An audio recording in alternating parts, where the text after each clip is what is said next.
오늘 우리가 읽은 10절, 11절, 지난주까지 9절 말씀을 중심으로 살펴봤고 오늘은 10절, 11절 말씀을 살펴보려고 하는데요. 전체적인 문맥 속에서 10절과 11절에서는 경건한 삶을 성도들이 살아가게 될 때 구원의 확신을 가지게 되고 또 천국에 대한 소망을 확신하며 이 땅을 살아가게 된다. 이렇게 말씀하고 있습니다. 정말 구원의 확신과 천국에 대한 소망, 이것처럼 이 땅을 살아가는 성도들에게 필요한 것이 또 무엇이 있겠습니까? 이 사도의 편지를 받아보던 초대교회 성도들은 신앙 때문에 핍박을 받는다고 받던 자들이라고 말씀을 드렸습니다. 그러니까 하나님의 아들 예수님을 믿는데 왜 이렇게 어려움이 오는가라는 신앙에 대한 의구심, 또 잘못된 이단들, 잘못된 교훈을 증거하는 이단들이 나타나 성도들의 믿음을 흔들려고 하는 이때에 베드로 사도는 여러분들이 구원을 확신하며 천국에 대한 소망을 가지고 힘있게 잘못된 교훈을 이기고 살아가는 그 방법이 무엇인가? 그걸 지금 1절부터 계속해서 성도들에게 가르치고 있습니다.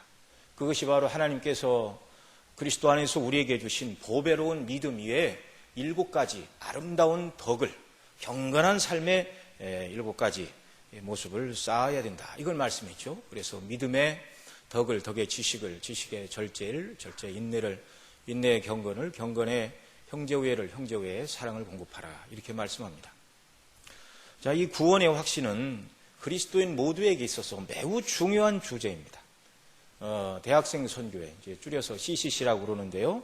이 10단계 성경 공부 교재가 있죠. 그래서 맨 먼저 입문 단계가 예수 그리스도의 유일성을 다루고 그 다음 맨 첫 번째 과정에서 다루는 것이 바로 구원의 확신입니다. 구원의 확신이 없다면 주님의 일꾼, 주님의 제자, 그거 다 소용이 없는 얘기죠. 아무리 예수님의 일꾼을 만들고 예수의 제자를 삼자 별 대단한 캐치프레이를 내건다 할지라도 그 사람이 구원의 확신이 없다면 절대로 그리스도의 제자가 될 수 없고 일꾼이 될 수 없습니다. 오늘날 주님의 몸된 교회를 섬기는 일꾼들도 마찬가지이죠. 구원의 확신이 없이 남들이 하는 대로 봉사도 하고 또 섬김도 하고 그러는데 본질적으로 자기는 구원이 뭔가를 모른다. 그러면 그런 신앙의 삶은 하나님 앞에 아무런 의미도 없는 것입니다. 자, 그래서 베드로 사도가 이처럼 중요하게 가르치고 있는 내용을 우리가 이제 살펴볼 것인데요. 오늘 10절 말씀 우리 함께 같이 읽습니다. 그러므로 형제들아 더욱 힘써 너희 부르심과 택하심을 굳게 하라. 너희가 이것을 행한즉 언제든지 실족지 아니하리라. 아멘. 자, 여기 부르심과 택하심, 하나님의 영원전의 택하심 그리고 구원으로 부르심, 이게 구원론과 관련된 매우 중요한 주제이죠. 이건 다른 말로 구원의 확신이라고 말씀을 드렸는데, 그러므로 형제들아 너희가 더욱 힘써 부르심과 택하심을 굳게 하라. 이렇게 말합니다. 그러니까 자신의 믿음과 행위로 구원을 얻을 수 있다고 말하는 알미니안들은 이런 말씀들을 근거로 해서 봐라, 이런 성경도 사람이 자기가 믿어서 스스로 구원에 이르고 안 믿으면 구원받지 못한다고 하지 않느냐라고 구원의 주도권이 하나님이 아닌 사람에게 있다는 것을 증명하는 구절들로 사용하고자 하는 것이죠. 자, 여기 사도가 그러므로 형제들아 더욱 힘써 너희 부르심과 택하심을 굳게 하라는 이 말씀이 정말 자신의 믿음과 행위로 스스로 자신이 구원받을 수도 있고 안 믿으면 못 받는다고 말하는 이런 알미니안 신학을 지지하는 구절이 될 수 있는가 하는 것입니다. 결론부터 말하면 그럴 수 없죠. 그것은 불가능한 일입니다. 그렇게 말한다면 오늘 본문의 말씀을 바르게 해석하는 것이 될 수가 없는 것이죠. 자, 부르심과 택하심, 이 말 자체가 부르심, 우리가 부르심을 당했지요. 택하심, 우리가 택함을 당했습니다. 그러니까 우리가 우리를 택하거나 우리가 우리를 부른 건 아니에요. 누가 부르시고 누가 택하십니까? 이건 하나님이 하시는 일입니다. 그래서 이미 베드로 사도는 1절에 보면 구원받은 성도들을 향하여 뭐라고 말하죠? 우리 하나님과 구주 예수 그리스도의 의를 힘입어 동일하게 보배로운 믿음을 우리와 같이 받은 자들에게 편지한다. 보배로운 믿음을 하나님이 저와 여러분에게 주셨고 우리는 받았습니다. 보배로운 믿음을 받음으로, 믿음으로 구원에 이른 것이죠. 이 구원과 관련하여 바울 사도도 가르치죠. 에베소 2장 8절에 보면 여러분 잘 아시는 대로 너희가 그 은혜를 인하여 믿음으로 말미암아 구원을 받았으니 이것이 너희에게서 난 것이 아니요 하나님의 선물이라, 이렇게 사도가 증거하였습니다. 자, 구원은 예수 그리스도를 믿는 보배로운 믿음을 통하여 하나님의 은혜로 값없이 주시는 것이지, 인간이 자신의 노력과 열심으로 또 진리가 무엇인가를 깨닫는 지각을 통해 스스로 구원에 이르는 것은 아니란 말입니다. 오늘 본문 3절에서도 베드로 사도가 또 이 구원이 하나님의 행사임을 가르치고 있는데요, 그의 신기한 능력으로 생명과 경건에 속한 모든 것을 우리에게 주셨다, 이렇게 말합니다. 그의 신기한 능력으로, 그리스도의 그 신기한 능력으로, 신적인 능력으로, 그 말입니다. 생명과 경건에 속한 모든 것. 여기서 말하는 생명은 구원받은 사람들이 하나님 아버지와 더불어 누리는 영적인 교제의 삶을 여기서 생명이다, 이렇게 말하고, 경건은 그런 사람들이 하나님을 기쁘시게 하는 삶의 모습을 경건이다, 이렇게 여기서 설명을 하고 있는 것인데요. 그러니까 구원 얻은 다음에 하나님과의 영적인 생명, 하나님을 기쁘시게 하는 경건에 속하는 이 모든 것들이 그리스도의 신기한 능력으로 우리에게 주어졌다. 그러니까 어떤 경우에도 성경을 바르게 읽으면 인간 스스로 열심이나 노력으로 구원에 이른다, 이렇게 가르치지 않는다는 말입니다. 여러분, 어떤 사람이 성경은 너희가 죄와 허물로 죽은 자리에 있었다, 이렇게 말하는데 영적으로 자기가 죽었는데 죽은 그 사람이 내가 영적으로 죽어 있구나, 이걸 자각할 수 있을까요? 자각하면 산 사람이죠. 내가 영적으로 죽어 있구나, 이 상태로 있으면 하나님의 진노와 심판밖에 받을 게 없겠구나, 그러니 나는 구원의 방식이 무엇인가, 죽은 사람이 잘 유추를 해서 회개하고 예수님 믿어야 구원을 얻겠구나, 이걸 죽은 사람 스스로가 어떻게 깨닫습니까? 죽어있는 사람 자신이 죽어있는 자신에게 생명을 줄 수는 없는 일이죠. 그러니 베드로 사도가 부르심과 택하심을 굳게 하라고 말하고 있는 이 말의 의미는 죄인인 자신이 영원전에 스스로 구원의 백성으로 자기 자신을 선택하라는 말도 아니요, 또 자신을 구원으로 부르라는 그런 말도 아닙니다. 부르심과 택하심 모두가 다 하나님의 행사라고 말씀을 드렸는데요, 이 택하심과 관련해서 사도 바울이 뭐라고 그러죠? 창세전에 그리스도 안에서 우리를 택하사, 이렇게 말하고 있습니다. 하나님께서 택하셨습니다. 창세전에 그리스도 안에서 하나님께서 저와 여러분을 구원하기로 작정하셨습니다. 이것이 선택입니다. 또 부르심과 택하심을 굳게 하라 말하고 있는데요, 이 부르심은 무엇이죠? 예수님은 나를 따르라, 그렇게 말씀하셨는데 예수님의 부르심에 뿌리를 두고 있는 말로서 오늘날 전도자들과 설교자들이 그리스도의 복음을 증거할 때 이걸 이제 외적인 부르심이다, 그렇게 말하죠. 그 말씀을 듣는 사람의 심령 속에 성령께서 역사하사 내가 죄인임을 깨달아 알게 하시고 나의 구원의 주가 예수님임을 알게 하시고 예수님을 붙들지 않으면 망할 수밖에 없고 예수님 믿어야 구원 얻는다는 것을 깨닫게 하시는 이 성령님의 역사, 이것이 바로 내적인 소명, 오늘 본문이 말하는 부르심에 해당되는 말의 뜻입니다. 그러니까 이 부르심과 택하심은요, 사람의 머리로 다 이해할 수가 없습니다. 그래서 어떤 사람들은 그러지요. 왜 하나님께서 똑같은 사람인데 어떤 사람은 구원하기로 작정하시고, 이거 선택이죠. 어떤 사람은 내버려 두시는가, 이걸 유기라고 합니다. 선택과 유기. 공평하지 못하다, 이렇게 얘기를 하죠. 왜 하나님께서 공정하게 기회를 주셔야지 누구는 선택하고 누구는 선택하지 않아서 지옥 가게 만드시는가? 그리고 죄인이 지옥 가는 것이 마치 하나님의 탓인 양 그렇게 이상한 핑계를 대는 사람이죠. 이 선택의 교리는요, 연약하고 둔한 저와 여러분이 완전히 이해할 수 있는 내용은 아닙니다. 믿어야 되죠. 믿어야 되죠.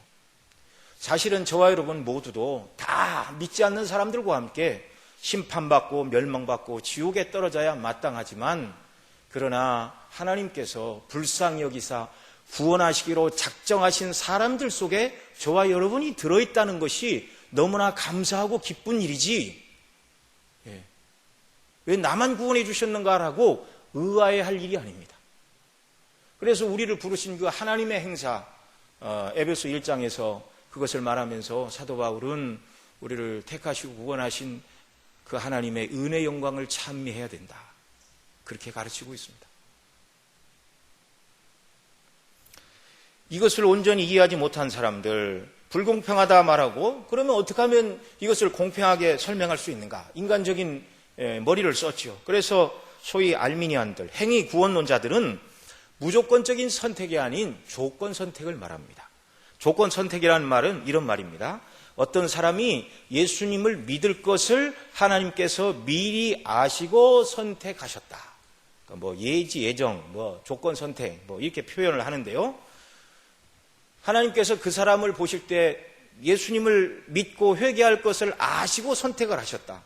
그러면 선택이 필요 없는 것이죠. 뭐하러 선택을 합니까? 내버려둬도 그 사람이 예수님 믿고 구원에 이를 것인데. 그것은 그 사람 자신의 지혜로 죄를 깨닫고 구원의 방식을 깨달았으며 죄악된 정서와 의지를 스스로 꺾고 자기 자신의 힘으로 믿었다는 말과 다를 바가 없는 말입니다. 그러나 성경은 일관되게 말하죠. 그 누구도 하나님의 선택과 부르심이 없이는 아무도 구원받을 사람이 없는 것입니다. 저와 여러분이 예수님 믿고 정말 하늘에 대한 소망을 가지고 이 땅을 살아간다는 것은 하나님의 은혜가 영원전에 우리에게 주어졌고 영원전에 우리를 선택하신 그 선택에 따라 하나님께서 복음을 들을 때 성령님의 역사로 구원으로 우리를 부르셨기 때문입니다. 날마다 이 은혜를 찬미하고 영광을 돌리는 귀한 역사가 있기를 바랍니다. 그러면 베드로 사도는 초대교회 성도들을 향하여 너희의 부르심과 택하심을 굳게 하라고 말씀하는 이유가 무엇인가? 이것은 하나님께서 영원전에 당시 성도들, 오늘 저와 여러분을 하나님이 선택하시고 또 구원의 때가 이르자 우리를 불러 구원하여 주신 이 구원이 얼마나 영광스러운가를 분명히 알라. 다른 말로 바꾸면 구원의 확신을 가지고 이 땅을 살라. 이것을 지금 가르치고 있습니다. 천주교에서는 구원의 확신을 가르치지 않습니다. 왜냐하면 천주교의 구원론은 그리스도의 공로에다가 자기의 공로가 더해져야 구원이 완성된다. 이렇게 가르치기 때문에 그렇습니다. 그래서 그 기준이 도대체 무엇인가요? 그리스도의 공로에다가 자기의 공로가 있어야 구원을 받는다고 말하는데 자기의 공로가 얼마큼 있어야 되는 것인가요? 그러니 구원의 확신을 말할 수가 없죠. 그들이 이렇게는 말합니다. 어떤 사람이 죽은 다음에 그 사람이 이 세상에서 살았을 때의 행적을 추적해서 믿는 사람으로서 특별한 표적이 몇 가지 나타나고, 그러면 이제 성인으로 추대를 하는 일이 있습니다. 성인으로 추대된 사람들은 확실히 천국에 갔다. 그렇게 얘기를 하죠. 그러나 이런 교리가 문제가 되는 것은 무엇입니까? 그리스도의 대속의 은혜만으로 죄인을 완전히 구원하는 것이 부족하다고 주장하기 때문에 이런 교리가 문제가 되는 것입니다. 그리스도의 완전한 의가 구원의 조건의 전부가 아니라 인간의 행위가 조금 뭔가 플러스 되어야 된다면 이건 참 재난이죠. 우리가 무엇을 더해야 구원을 확실히 받았다고 말하겠습니까? 예수님의 보혈의 피로 부족하다고 그러면 무엇이 죄인을 구원한 유일한 근거가 될 수 있을까요? 그러니 잘못된 것입니다. 앞서 말씀드린 알미니안 신학에서도 구원의 확신을 가르치지 않습니다. 하나님의 은혜에 저항할 수 있다. 우리는 항거할 수 없는 은혜 이렇게 말하죠. 그런데 그들은 항거할 수 있는 은혜, 저항할 수 있는 은혜, 하나님이 우리를 구원으로 부르셔도 내가 안 믿겠다고 결심하고 도망치면 하나님이 나를 구원하는 일은 불가능하다. 그렇게 가르칩니다. 또 중도에 믿는 자가 타락할 수 있다고 가르치는 조건적 견인을 알미니안 신학이 말하니 그들은 죽을 때까지 자신이 언제 믿음에서 떨어질지 모르니 구원의 확신을 말할 수가 없는 것이죠. 그러나 오늘 본문에서 베드로 사도는 명백하게 구원의 확신을 추구하고 또 구원의 확신을 가지고 하늘의 소망을 가지고 기쁨으로 이 땅을 살아가라고 우리에게 권면해 주고 계십니다.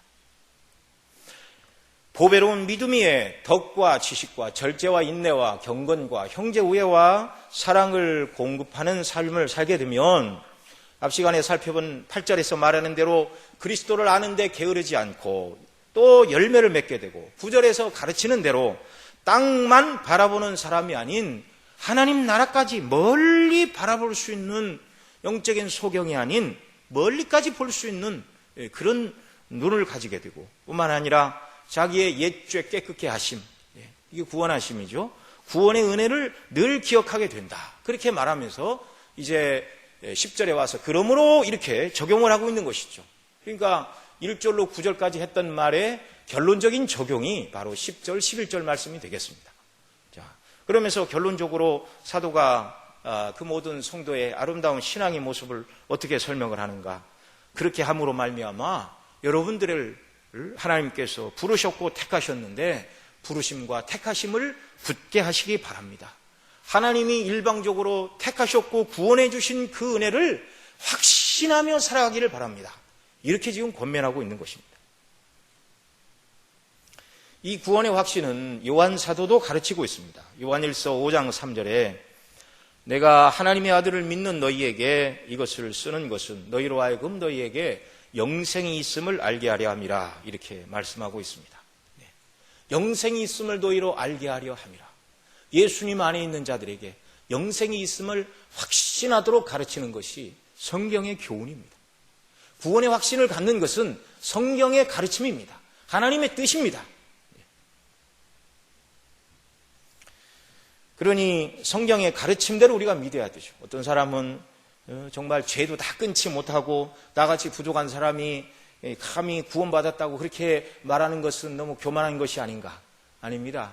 성경이 가르치는 대로 해야 됩니다. 성경이 가르치는 대로. 성경이 저와 여러분을 향하여 구원의 확신을 가지고 천국 소망 중에 이 땅을 살아가라고 가르치고 있으니 우리는 구원의 확신을 가져야 되고 더욱더 천국을 소망하며 이 땅을 살아야 되는 것이죠. 여러분, 구원의 확신을 갖지 못한다면 어떻게 될까요? 성도의 신앙생활에 기쁨이라는 것은 없습니다. 그래서 하나님 앞에 늘 자기가 지은 죄 때문에 우울하고 영적으로 침체가 되고 소망 없는 삶을 살아갈 수밖에 없는 것이죠. 또 구원의 확신이 없다면 정말 핍박을 이기고 또 베드로 사도는 이 후서에서 이단의 가르침에 직면한 자들에게 이단의 잘못된 교훈을 잘 분별을 해야 된다 이렇게 말하고 있는데 내가 구원의 확신이 없는데 어떻게 이단을 분별할 수 있습니까? 이단이 하는 말을 따라가면 혹시 구원이 있지 않을까? 굉장한 혼란이 가중되는 것이죠. 구원의 확신이 없는 사람에게는요, 영적인 성장과 성숙은 더더욱 기대할 수 없습니다. 구원의 확신을 가져야 우리를 구원해 주신 그 은혜의 영광을 찬미하는 것, 우리를 구원해 주신 하나님의 가장 큰 첫 번째 목적입니다. 근데 이 목적에 부합한 삶을 살아갈 수가 없는 거예요. 내가 아직 구원받았다는 확신이 없으니 어떻게 구원의 하나님을 찬미할 수 있습니까? 오늘 베드로 사도가 가르치고 있는 이 구원의 확신은요, 특별한 몇 사람들에게만 허락된 은혜가 아니라는 것을 알아야 됩니다. 초대교회 성도들 중에는 많이 배우고 신분이 높고 똑똑한 사람들도 없지 않아 있었지만 그러나 대다수의 경우에는 유대인들도 그들이 유대 주류의 사람들이 아니었습니다. 이방인들도 마찬가지죠. 왕족도 있고 귀족도 더러 있기는 하였지만 대부분의 경우에는 신분이 낮은 사람들과 노예들이 초대교회 성도들의 다수를 구성하고 있었습니다. 그래, 고린도전서 1장에서 사도 바울은 말하죠. 하나님께서 택하신 자들은 어떤 자들인가? 세상에서 미련하고 약하고 천하고 멸시받고 없는 자들을 택하셨습니다.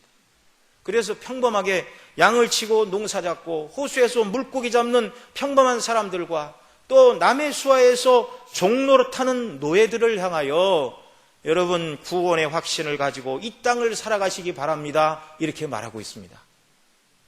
삶이 여유로워서 날마다 성경을 읽고 좋은 책을 읽고 경건서적을 읽고 또 기도하고 또 열심히 믿음의 일에 힘쓸 수 있는 그런 시간적인 여유가 있고 이런 사람들을 향하여 하는 말이 아니라 하루하루를 열심히 살지 않으면 안 되는 그들을 향하여 모든 평신도들을 향하여 여러분 모두가 구원의 확신을 가지고 이 땅을 살아야 됩니다.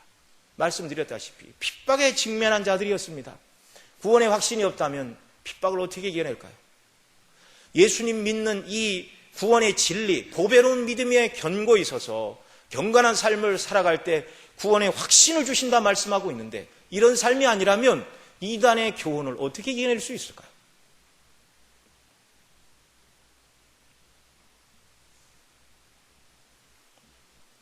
물론 여기 계신 모든 성도님들 모두가 다 구원의 확신을 가지고 계신 줄 믿지만 이 구원의 확신이 더 충만하고 하늘에 대한 소망이 저와 여러분에게 더 명백해지는 그런 신앙의 남은 생애가 되기를 바랍니다. 하나님 말씀대로 우리가 믿어야 되죠. 자, 물론 세상에서는 나는 구원을 확신한다. 나의 구원은 틀림없다. 이렇게 말해서 안 되는 사람들도 있습니다. 자, 어떤 사람들이냐면 구원의 교리체계를 지식적으로만 이해하고서 그 구원의 논리를 내가 깨달았으니 나는 구원받았다. 이걸 이제 주지주의라고 그러죠. 실제 전인적으로 인격적으로 믿지 않으면서 구원의 도리를 지식적으로 깨달았다는 것 자체로 나는 구원받았다. 이렇게 말해서는 안 되는 것입니다. 사도가 권면하고 있는 대로 보배로운 믿음을 가져야 되고 그 믿음 위에 덕과 지식과 절제와 인내와 경건과 형제우애와 사랑을 공급하는 이 경건한 삶을 삶으로 말미암아 8절 9절이 말했던 것처럼 그리스도를 아는 일에 게으르지 않고 열심히 있고 신앙의 열매가 있고 영적인 소경이라 땅만 바라보는 자가 아닌 하늘의 영광을 바라보고 그리스도의 피로 내 죄의 사함을 받았다는 것을 확신하는 이 확신이 없는 사람이 구원의 확신을 말해서는 안 되는 것이죠. 자, 그러면 어떤 사람이 구원의 확신을 가질 수 있습니까? 다 알고 있는 얘기고 저와 여러분에 관한 이야기지만 그래도 한 번 더 생각해 보겠습니다. 먼저 자신이 하나님 앞에서 죄인임을 깨달은 사람이어야 합니다. 자기의 죄와 허물로 인하여 나는 하나님의 진노와 심판 이외에는 다른 것을 기대할 수 없는 명백한 죄인, 하나님의 진노 아래에 있는 죄인, 자기가 죄인이라는 사실을 모르면 구주가 필요 없는 거예요. 내가 물에 빠져 지금 죽어가고 있구나라는 것을 깨달을 때 밖을 향하여 도움을 호소하고 지푸라기라도 잡겠죠. 내가 죄인이라는 걸 깨닫지 못한 사람에게는 구주가 필요 없습니다. 내가 죄인임을 깨닫고 이 죄에서 나를 구원해 주시기 위하여 하나님의 아들 예수님이 나의 죄짐을 지고 대신 죽으셨다는 사실을 믿는 사람.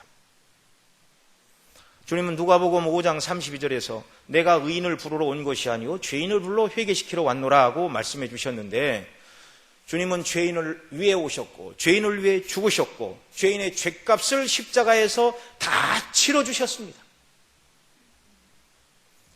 이것이 바로 나를 위한 사건임을 성령의 역사로 깨닫고 믿고 고백하고 죄를 회개하는 사람, 이 사람이 믿는 사람이죠.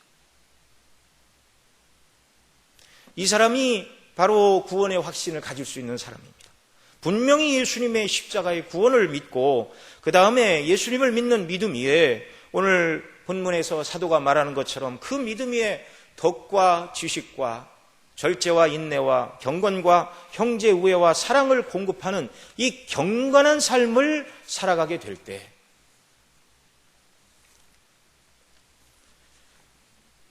그리스도를 믿고 그리스도를 생각할 뿐만 아니라 더 나아가 그리스도인으로서 마땅한 삶을 실천하게 될 때 오늘 베드로 사도는 구원을 더 확신하게 된다. 부르심과 택하심을 굳게 하게 된다. 오늘 본문에서 베드로 사도가 이것을 말씀해 주고 계십니다. 구약의 다윗은 가장 경건하고도 정말 하나님 앞에 충성스러운 믿음의 사람이었죠. 구원의 확신이 충만한 성도였지만 그러나 범죄함으로 경건한 삶을 이어가지 못하게 되자 이 경건한 다윗, 하나님의 은혜가 충만했던 다윗, 하나님을 사랑했던 다윗에게도 구원의 확신이 약해지는 때가 있었습니다. 다윗이 범죄했다고 해서 그 순간 실제적으로 구원이 취소되고 지옥 형벌에 떨어지는 정죄의 상태에 놓인 것은 아니나 그러나 그가 죄 가운데 거하고 경건의 이 끈을 놓치게 되었을 때 그는 회개하며 이렇게 고백하지요. 시편 51편 11절 이하 이렇게 말합니다. 나를 주 앞에서 쫓아내지 마옵시고 주의 성신을 내게서 거두지 마소서. 주의 구원의 즐거움을 내게 회복시키시고 자원하는 심령을 주사 나를 붙드소서. 그러하면 내가 범죄자들에게 주의 도를 가르치리니 죄인들이 주께 돌아오리이다. 자, 여기서 다윗이 무엇을 말하고 있죠? 하나님을 사랑하고 정말 구원의 기쁨이 충만했던 다윗이었지만 죄 가운데 빠지고 경건한 삶을 살지 못하게 되자 먼저 자신이 주님의 면전에서 쫓겨난 것처럼 느껴졌다 이렇게 고백하고 있습니다. 내가 하나님의 얼굴을 뵙지 못하고 정말 쫓겨난 자와 같습니다. 그 다음에는 성령이 떠나신 것 같습니다. 그렇게 말하고 있죠. 나를 주 앞에서 쫓아내지 마시며 주의 성신을 내게서 거두지 마소서. 하나님의 성령이 자기에게서 다 떠나간 것처럼 느껴졌습니다. 뿐만 아니라 또 뭐라고 얘기를 하고 있죠? 구원의 즐거움을 내게 회복시키시고, 과거에는 하나님의 은혜가 충만할 때는 구원의 즐거움이 가득했는데 지금은 구원의 즐거움이 심령 속에서 다 사그러들었다는 것입니다. 다른 말로 구원받았다는 즐거움이 사라졌다. 구원의 확신이 약해졌다 그 말이죠.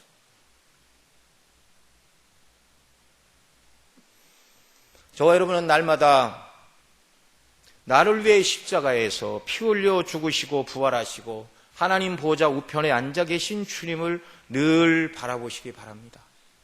예수님이 이 땅에 왜 오셨는가?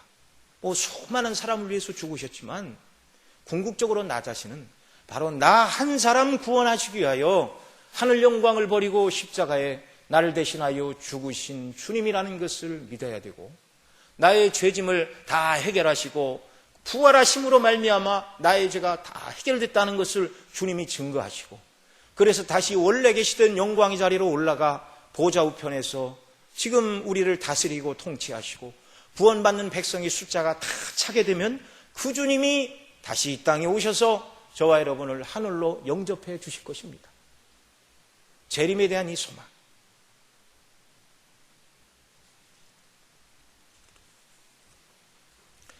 자, 이렇게 할 때 우리를 구원해 주신 하나님의 목적인 은혜의 영광을 저와 여러분이 날마다 찬미하게 되는 줄로 믿습니다. 여러분, 우리가 정말 구원의 은혜에 감사하게 될 때마다 하나님 아버지, 나 같은 죄인을 영원전에 택하여 주시고 그리스도 안에서 구원해 주시니 너무나 감사합니다. 그 하나님의 은혜의 영광을 찬미합니다. 주님, 나를 구원하시기 위하여 이 땅에 오셔 나를 위하여 십자가의 짐을 지시고 내 죄를 용서하시고 구원해 주시니 감사합니다.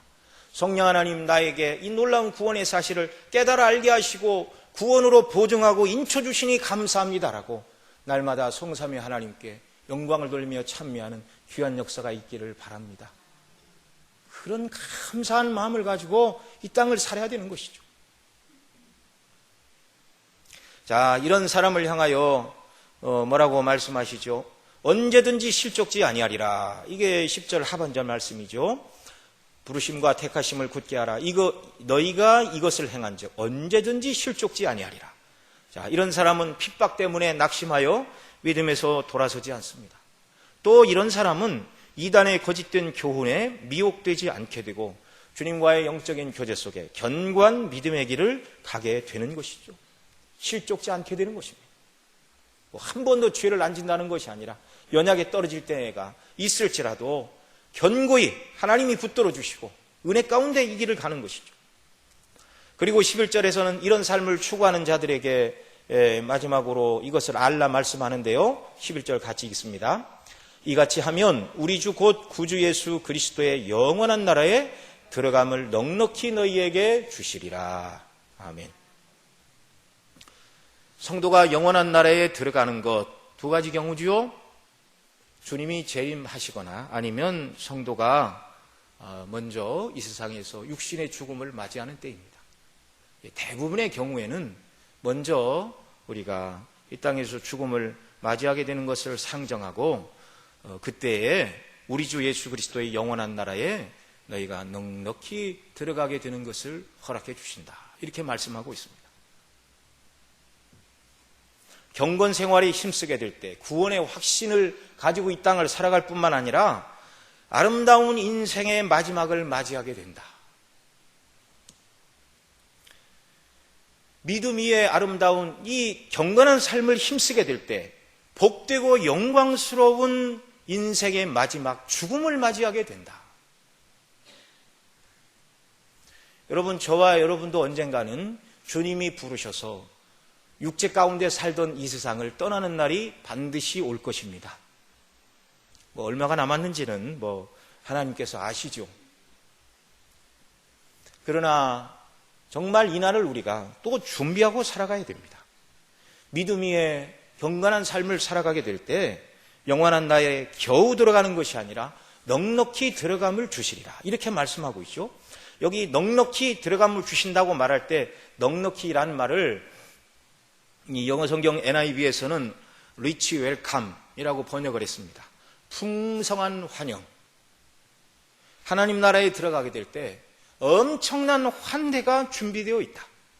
또 킹 제임스 버전에서는 풍부한 공급, 이렇게 번역을 해 놓았습니다. 이 말은 고대 올림픽에서, 오늘날도 올림픽이 있죠.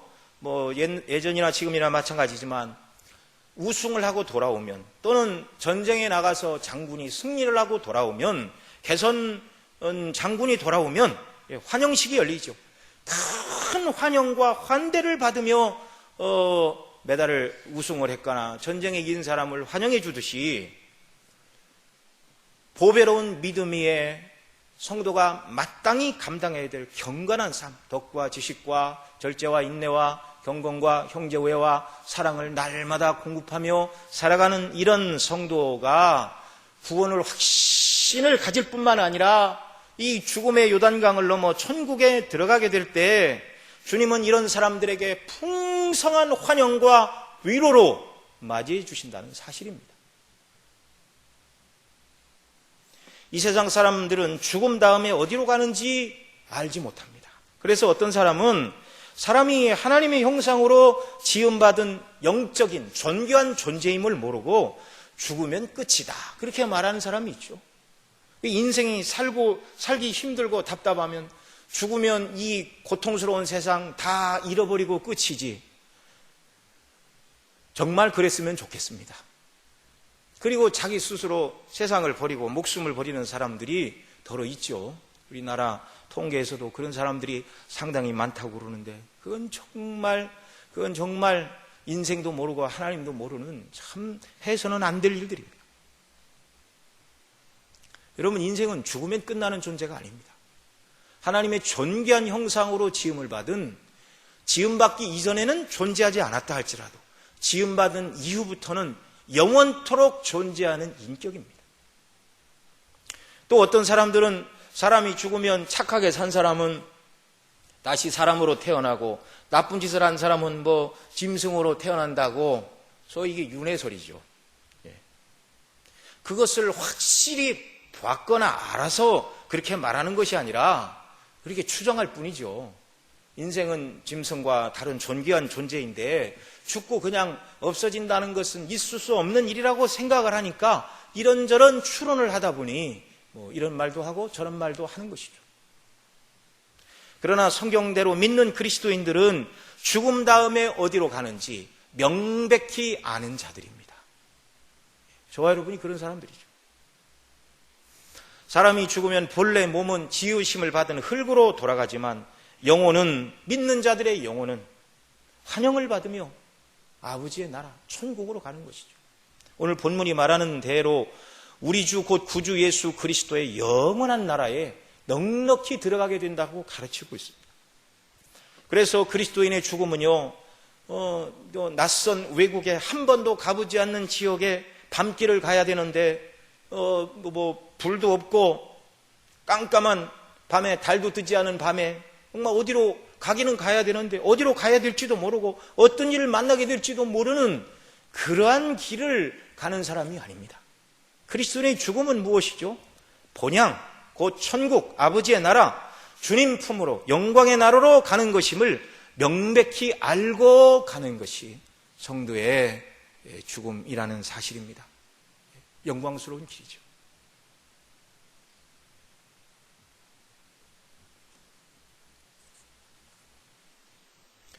사도 바울은 넉넉히 주시리라는 이 풍성한 환영에 대하여 이렇게 말합니다. 내가 선한 싸움을 싸우고 나의 달려갈 길을 마치고 믿음을 지켰으니 이제 후로는 나를 위하여 의의 면류관이 예비되어 있다. 나뿐 아니라 주의 오심을 바라는 모든 사람들에게도 예비되어 있다. 사도 바울뿐만 아니라 사도 바울과 같은 믿음, 오늘 본문이 말하는 보배로운 믿음 위에 경건한 삶을 살아가는 자들이 구원의 확신을 가질 뿐만 아니라 그런 자들에게 넉넉한 이 풍성함으로, 풍성한 환영으로 맞아주시는데 사도 바울은 그것이 의의 면류관이 예비되어 있다. 영광의 면류관이 예비되어 있다. 생명의 면류관을 우리 위에 하나님이 예비하고 계신다. 이렇게 가르치고 있습니다.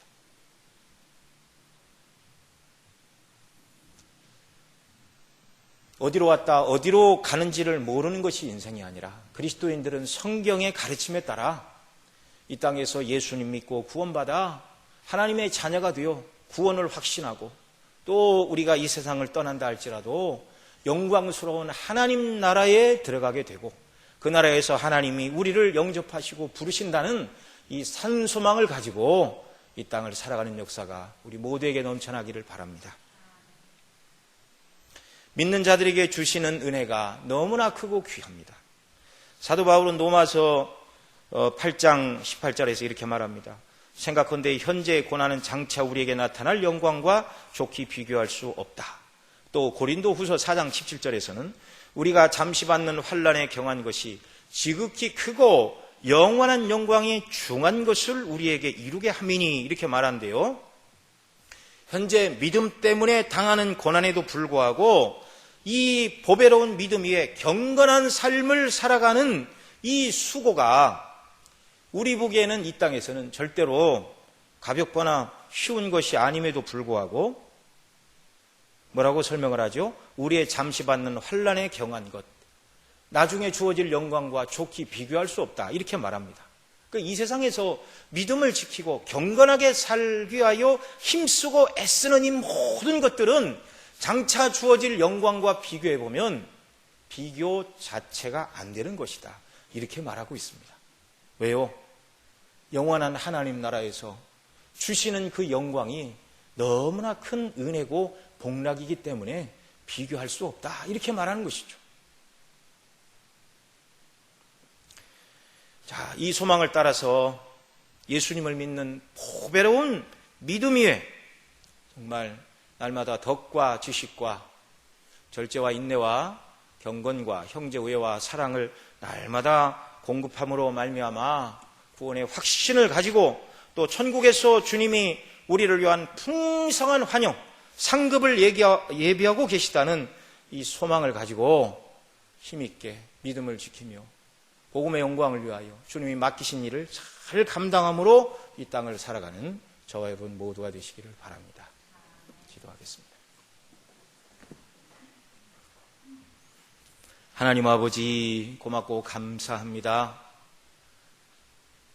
지옥 형벌 위에는 아무것도 기대할 수 없는 죄인이요 하나님의 진노와 심판 아래 있던 저희들이었는데 영원전에 저희를 택하시고 또 구원으로 부르심으로 말미암아 예수님 믿고 구원을 확신하며 천국에 대한 소망을 가지고 이 땅을 살게 하시니 감사합니다.